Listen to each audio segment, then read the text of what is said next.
কিংবদন্তি ফটোগ্রাফার নীতিশ রায় তোলা এই ছবিটি গত কয়েকদিন থেকে সোশ্যাল মিডিয়ায় ঘুরপাক খাচ্ছে।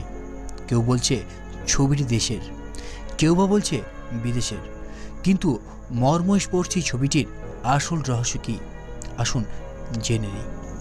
1971 সালের মহান মুক্তিযুদ্ধের সময় জামালপুর শেরপুর অঞ্চলের আসাম, মেঘালয়, গারো পাহাড় সীমান্তবর্তী হাজং সম্প্রদায়ের এক রমণীর চিত্র এটি। ছবিতে দেখা যাচ্ছে তৃষ্ণার্ত এক নারীর নদীর জল পান আর মায়ের কোলে তৃষ্ণার্ত শিশুর মাতৃদুগ্ধ পান। জলে ভাসমান সাদা রঙের বস্তুগুলো হচ্ছে মানুষের মৃতদেহ। ছবিটি তুলেছেন নীতিশ রায়।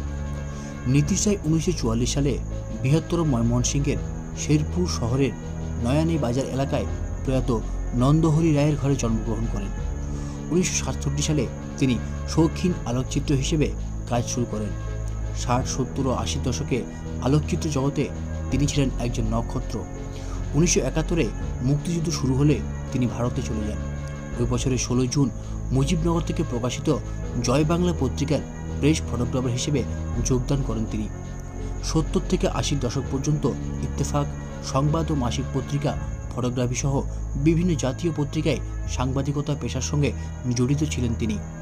সীমিত সুযোগ সুবিধার মধ্যেও তার ছবি বাংলাদেশের বিভিন্ন স্থানে ও বিশ্বের অনেক দেশে প্রদর্শিত হয়েছে এবং পুরস্কার পেয়েছে। 1982 সালে জাপানে অনুষ্ঠিত 7ম এশীয় প্রশান্ত মহাসাগরীয় আলোকচিত্র প্রতিযোগিতায় নীতিশ রায়ের ছবি তৃষ্ণা ইয়াকুল পুরস্কার লাভ করেন। শিল্প, চেতনা, সমৃদ্ধ এবং আলোকচিত্র শিল্পী হিসেবে নীতিশ রায় বাংলাদেশ উদীচী শিল্পী গোষ্ঠী শেরপুর জেলা শাখার সভাপতি ও কেন্দ্রীয় কমিটির সদস্য ছিলেন। তিনি স্থানীয় সাংস্কৃতিক সংগঠন কৃষ্টিপ্রবাহ ও ত্রিসপ্তক নাট্যগোষ্ঠীর সঙ্গেও জড়িত ছিলেন এবং অভিনয়ে অংশগ্রহণ করতেন।